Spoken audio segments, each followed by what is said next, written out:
السلام عليكم ورحمة الله تعالى وبركاته، مشاهدينا الكرام، أهلا وسهلا ومرحبا بكم في قناتكم أوسا سبور.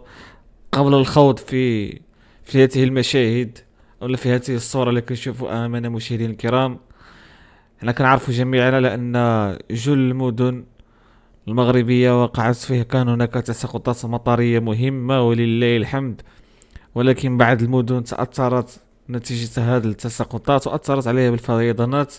مثال على ذلك مدينة القصر الكبير اللي حاليا كتعيش ظروف صعبة نتيجة الفيضانات الغير مسبوقة اللي اجتاحت المنطقة في أواخر هذا الشهر.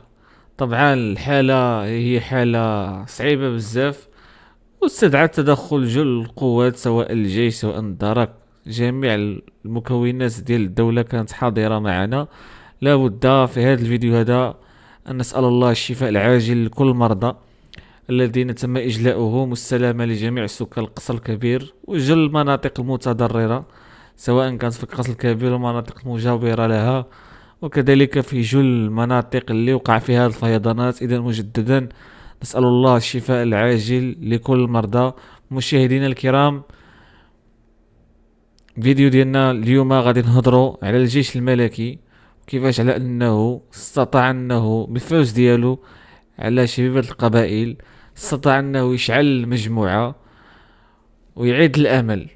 طبعا اليوم في الرباط ما كانش ماتش ديال الكرة مشاهدينا الكرام، ولكن كان امتحان الشخصية، امتحان ديال الحياة او الاقصاء.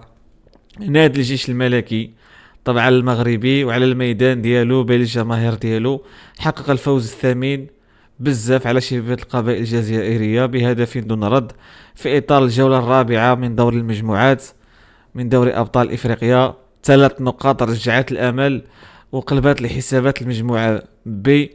قبل اللقاء مشاهدينا الكرام كانت معقدة، طبعا النقاط قليلة والضغط كبير وأي تعثر كان غادي يخرج الجيش من الحسابات. يعني باختصار الربح أو النهاية، واللاعبين دخلوا بعقلية المحاربين.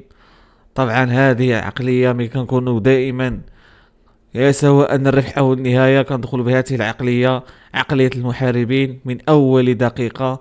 طبعا الجيش كان باغي هذه النتيجة هذه، الضغط عالي، تحركات في الأجنحة، تركيز في الوسط وانضباط تكتيكي واضح.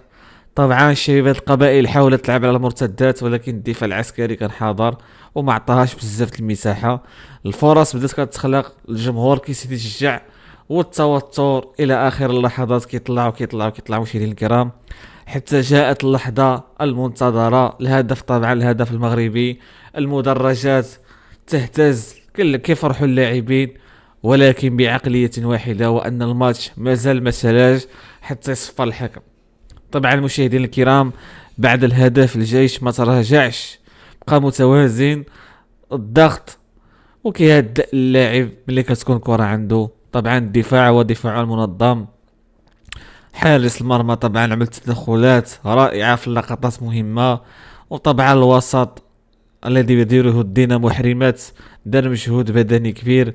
هادشي كامل خلى شبيبات القبائل كتعاني باش توصل للمرمى. هذا الفوز مشاهدينا الكرام ماشي غير 3 النقاط، هذا الفوز هذا عطى الجيش 5 النقاط وخلى الصراع مفتوح مع يونغ افريكانس على البطاقة الثانية.